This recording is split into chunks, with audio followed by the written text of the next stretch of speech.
Casi muero cruzando el río Bravo y desperté con la migra apuntándome en la frente.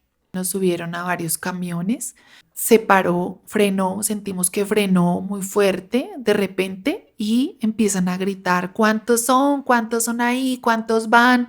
De repente volvieron a romper el candado. Nuevamente en este carro abrieron la puerta y eran muchos hombres encapuchados, las niñas, todos, las mujeres, los ancianos, todos con miedo, gritaban de dónde son, de dónde vienen, nos habían marcado previamente en la piel como para saber que pertenecíamos a tal coyote. Ellos tienen sus marcas y nosotros somos como ganado, como su propiedad. Este sello que para mí fue vulnerarme en todo sentido, me salvó la vida, nos salvó la vida a todos porque éramos casualmente del mismo sello de los coyotes que llegaron gritando y pararon el camión.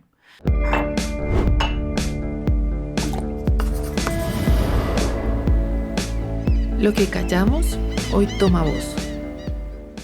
Soy una persona muy trabajadora. Nací en Antioquia, Colombia. Siempre he sido fanática de hacer reír a la gente. Me encanta compartir el tiempo en familia. Soy de familia grande, tengo muchos hermanos. Y desde que recuerdo siempre he tenido muy buen sentido del humor. Tengo más canas que años, siento que es una herencia familiar. Cuando estaba muy joven, mi familia empezó a migrar para Estados Unidos con la ilusión del sueño americano. Se fueron yendo poco a poco, mis padres, mis hermanos. A los 16 años tomé la decisión de irme con mi hermano por el hueco. Fue una travesía bastante fuerte, pero lo logramos. Llegamos allá, estuve muy feliz, conocí una nueva cultura, comida, oportunidades, pero pues estaba muy joven y tuve algunas infracciones con la ley y lo cual me trajo consecuencias, me deportaron y me ubiqué de nuevo en Colombia. Empecé acá en Colombia a hacer muchas cosas, negocios, siempre full trabajador. Pero el vacío era muy grande, con ese anhelo de tener a mi familia cerca, de abrazar a mi mamá de nuevo, compartir con ella, Navidades, diciembre, todas esas fechas familiares para mí eran muy, muy frías. Entonces, en algún momento tomé la decisión, en el 2017 tomé la decisión de irme como fuera. Contraté una agencia con un viaje a México, un tour que todos sabemos cuál era el destino. Llegamos a México, hice las de turista como por disimular, un par de fotos aquí, fotos allá, pero en un punto me abrí del grupo porque yo había contactado unos coyotes por mi lado. Pues la peor decisión que pude tener. Eso lo sé hoy. Antes no me lo hubiera imaginado. Cuando llegaron a recogerme los coyotes, se dieron cuenta de mi acento colombiano y me dijeron que el acento colombiano me delataba porque pues a los colombianos cuando pasamos de manera ilegal, la ley nos castiga muy fuerte. Pues yo quedé súper impactado porque de entrada me reciben con eso. Entonces ya inmediatamente, pues ahí como que hubo algo fuerte. Ellos me llevaron para un caserío, pues un sitio como muy lúgubre, como muy frío, como abandonado, pero pues bueno, ahí teníamos que llegar. Entonces nos ubicaron como a todos, o sea, de diferentes nacionalidades, de muchos países, todos revueltos, buscando un sueño, con la ilusión.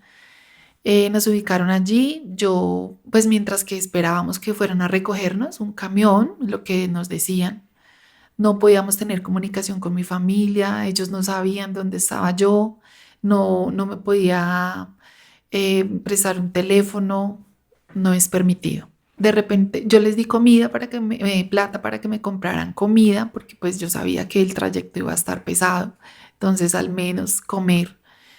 Después de 8 horas estar allí esperando con la expectativa, como con esa ansiedad que no sabe uno qué va a pasar, nos empezaron a gritar, súbanse, súbanse, súbanse, como que rápido, todo muy rápido, no alcancé ni a tomar una botella de agua, había mucha gente, niños, señoras embarazadas, unos corrían, otros lloraban, otros se quedaban. Nos subieron al camión y de allí nos llevaron como a otro sitio así, como muy oscuro, nos hicieron bajar y eh, éramos más o menos unas 120 personas en ese tráiler en el que nos transportaban. Había aire acondicionado, o sea, terrible. El frío era impresionante. No nos podíamos acomodar, no nos podíamos acostar para descansar, para estirar las piernas, solo de pie o arrodillados. Y pues con ese frío tan impresionante no podía uno mirar como por dónde íbamos. Bastante difícil, uno se imagina de todo. Yo miraba a las personas y todos estábamos con la misma cara de horror, bastante difícil. Cuando llegamos por fin, escuchamos un golpe súper duro y fue cuando rompieron el candado. Abrieron las puertas y nos pega ese sol impresionante. Fue un cambio muy brusco. Ya pues eso olía de todo, mucha gente que no se había bañado, llevaban muchos trayectos recorriendo. Hay gente que viene de la África, hay gente que viene de Asia y todos ellos pues llevan un camino recorrido bastante y sin en las condiciones más inhumanas. Cuando bajamos del camión nos meten en dos habitaciones, éramos más o menos, yo calculo, 120 personas y pues en cada habitación 60. Un solo baño. Ese baño olía terrible, no era como que el agua fuera muy, muy buena. Nos daban una comida al día solamente, igual. No se podía uno acostar, no se podía uno estirar las piernas. Yo sentía mi cuerpo súper cansado, las piernas de estar de pie o arrodillado, no había más opciones. Había muchos niños, me parte el alma ver esos niños ahí, pues con hambre. Hay mamás que están lactando, mujeres embarazadas, personas mayores, que si yo, que estaba, pues digamos, bien físicamente, me sentía cansado, agotado, pues ellos más. Allí pasamos 8 días, mi cuerpo se iba deteriorando, yo me sentía demasiado cansado. No podía pedir más comida, no podíamos comprar allí nada. Tenía mucha ansiedad, como miedo a lo desconocido, pero pues ya estaba ahí, ya no podía devolverme. De repente empezaron a gritar, súbanse, súbanse. En la noche nos subieron a varios camiones y no sabíamos a dónde íbamos. Yo no sabía qué hacer, no sabía ni qué pensar. Para dónde iban, pueda que sí, pueda que no, se escuchan tantas cosas. Eh, Arrancamos todos ahí en ese camión y un poquito más adelante se paró, frenó, sentimos que frenó muy fuerte de repente y empiezan a gritar, ¿cuántos son? ¿Cuántos son ahí? ¿Cuántos van? Pues adentro todo el mundo con miedo, no se podía mirar hacia afuera qué era lo que estaba pasando, quiénes venían. Yo estaba listo para salir a correr, pero correr a dónde si no estaba abierto ese camión, siempre nos cerraban y nos ponían candado por fuera. De repente volvieron a romper el candado. Nuevamente en este carro abrieron la puerta y eran muchos hombres encapuchados. Se me heló la sangre, no sabía qué hacer, o sea, esto no me lo esperaba. Las niñas, todos, las mujeres, los ancianos, todos con miedo, gritaban de dónde son, de dónde vienen. Nos habían marcado previamente en la piel, nos tatuaron como para saber que pertenecíamos a tal coyote. Ellos tienen sus marcas y nosotros somos como ganado, como su propiedad. Allí, este sello que para mí fue vulnerarme en todo sentido, me salvó la vida, nos salvó la vida a todos porque éramos casualmente del mismo sello de los coyotes que llegaron gritando y pararon el camión. Escuché, pues descansé, por un momento descansé, escuché también que si no era el sello de ellos, la orden era que mataran a todos los que tuvieran un sello diferente. Bueno, por ese lado, pues pasó un poco la ansiedad, un poco la angustia. Eh, el señor del camión había salido corriendo, nos había dejado tirados, se había escondido del miedo también. Lo empezaron a buscar y le dijeron que nos devolviera nuevamente a las habitaciones donde estábamos, que era un trayecto cerca. Llegamos allí otra vez al mismo hacinamiento. Olía horrible, mi cuerpo se sentía, nunca me había imaginado tener que pasar por esa situación, me sentía sucia, quería cambiarme la ropa, quería ducharme, comer bien, descansar en una cama, pero bueno, no había la posibilidad. Todos estábamos igual, no sabía si era mi olor, si era el olor de los demás y el baño, ni qué decir. Nuevamente la rutina, una comida al día y una espera sin fin. No me comunicaba con mi familia, no había manera. Después de esto, duré 8 días más en esta situación, como una sola comida, sin dormir bien, hacinados, pues obviamente el cuerpo se va deteriorando. Yo me sentía muy débil, pero con el corazón latiéndome porque tenía que lograrlo. El saber que iba a encontrar a mi mamá, abrazarla, no me dejaba rendirme. Nos subieron nuevamente a gritos. Súbanse rápido, tienen un minuto, todos corríamos, nos subimos, no puede uno detenerse a ayudar a nadie, si se quedó, se quedó y nos embarcamos nuevamente en un recorrido. Yo imagino que ya era el desierto, allí y hacinados igual, todo el tiempo hacinados, uno no se puede correr porque está encima del otro, nadie se puede acostar, no podía estirar las piernas, sentía congelados mis pies. Solo quería llegar y que ya terminara esa pesadilla. Al final nos detuvimos, nos bajan a una cabaña también. Son sitios muy deteriorados, son sitios muy pobres, como muy básicos. Y allí pues queda a la orilla del río Bravo. Por fin, al menos tenía la luz de que ya estábamos cerca.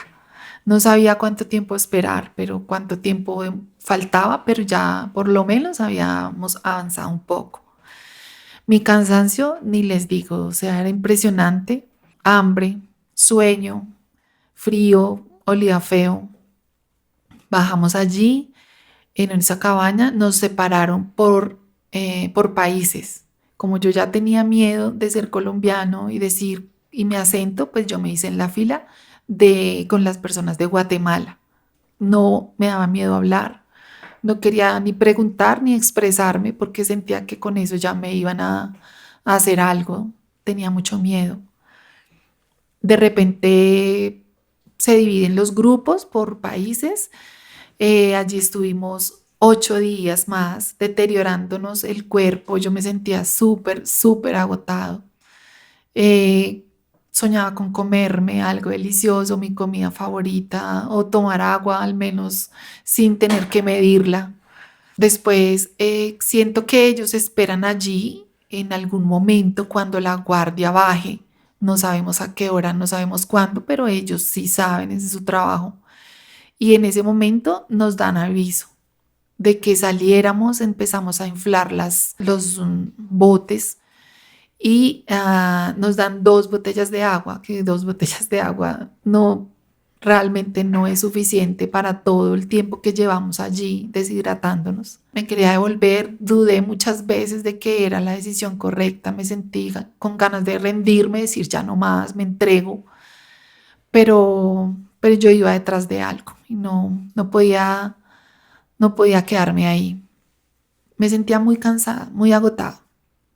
Empezamos a caminar por el desierto, es un ambiente muy árido. Nos habían dicho que si escuchábamos el helicóptero teníamos que escondernos. Nos habían contado cómo se escuchan los pasos de la migra. Lo teníamos claro, eso me retumbaba a mí todo el tiempo. Creo que tenía pesadillas con escuchar los helicópteros y no sabía si era real o era mentira. Entonces empezamos a caminar todo el tiempo desafiando la naturaleza. Me sentía caer. No sabía si iba caminando, iba arrastrando, me iba de rodillas, pero pues miraba mi grupo, veía grupos por todo lado que pasaban de un lado para otro como hormiguitas y yo decía, si ellos pueden, yo también. De repente se me acabó el agua, no tenía más agua, o sea, yo no lo podía creer.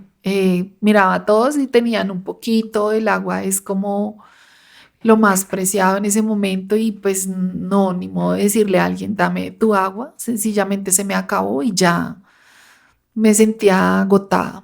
Creo que me perdí el conocimiento, en algún momento me caí, me derrumbé.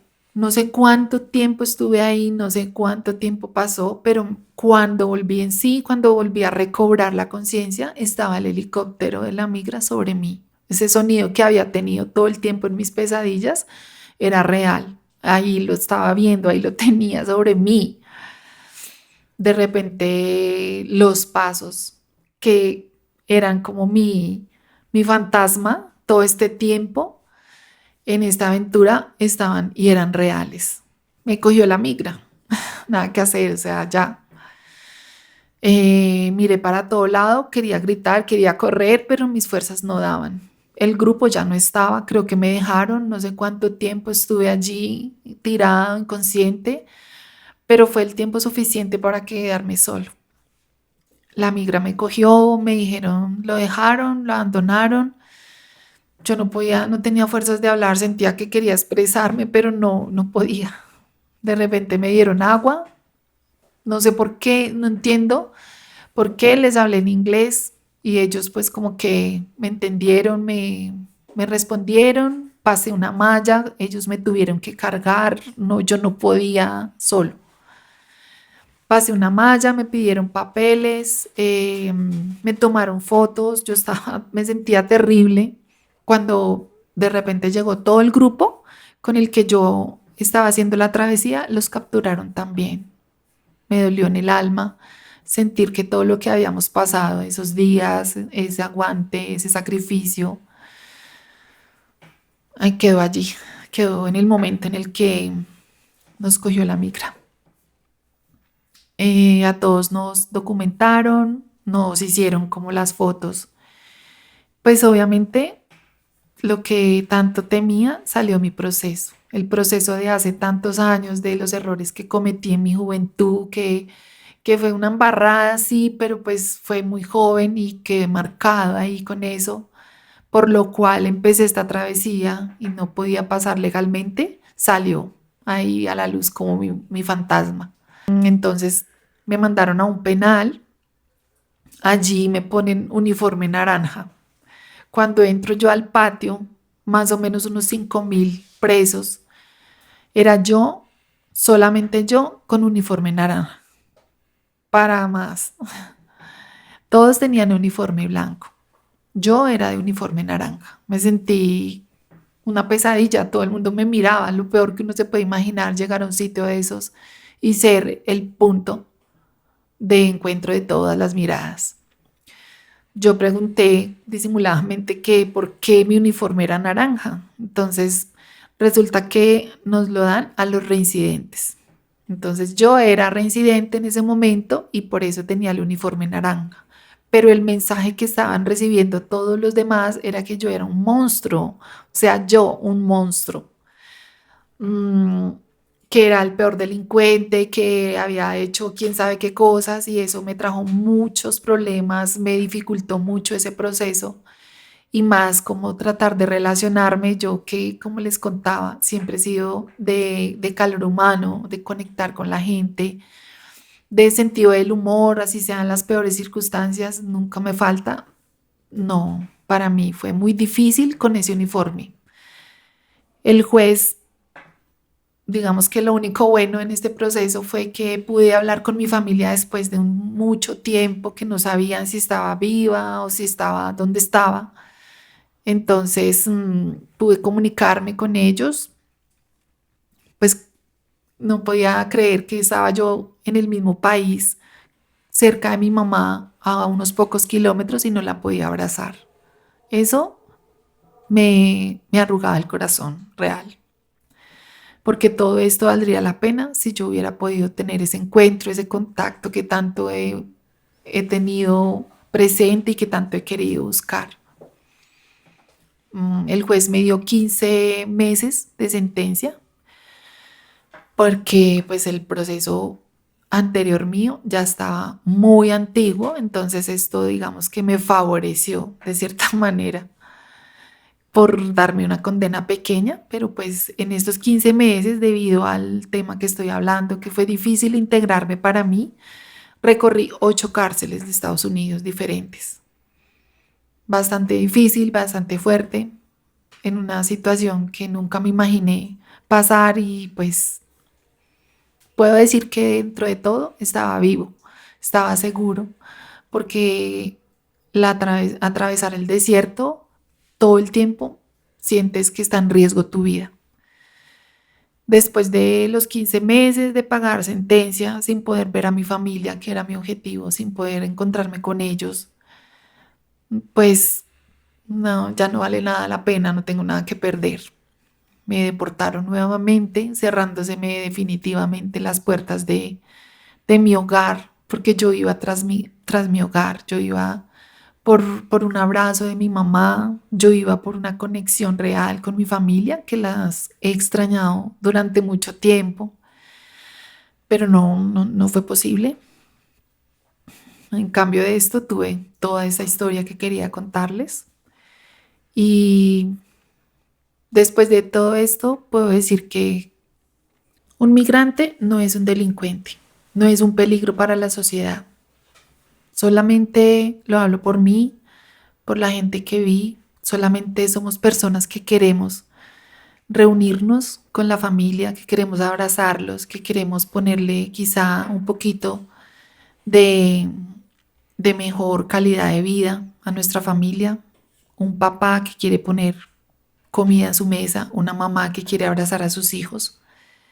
Lo volvería a hacer, no sé, no me arrepiento de haberlo hecho, solamente quisiera haber tomado más precauciones, haberme informado mejor para no correr los riesgos que cometí y pues haberlo logrado, porque en sí no lo logré.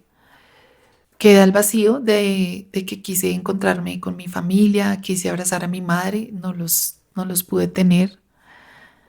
Quizá pues no hubiera hecho esta historia, no la hubiera contado, no la hubieran conocido, pero no me arrepiento porque esa ilusión que he tenido todos estos años de encontrarme con ellos se sintió más viva y más cerca en toda esa travesía, en todo ese proceso. Gracias por escuchar mi historia. Agradecemos a la persona que nos envió esta historia. Reservamos su identidad por seguridad. Y si tú tienes una historia y quieres enviarla, quieres confiar en nosotros, puedes escribirnos a los números de contacto que están en la descripción. Voces Invisibles, el podcast, porque tu voz merece ser escuchada.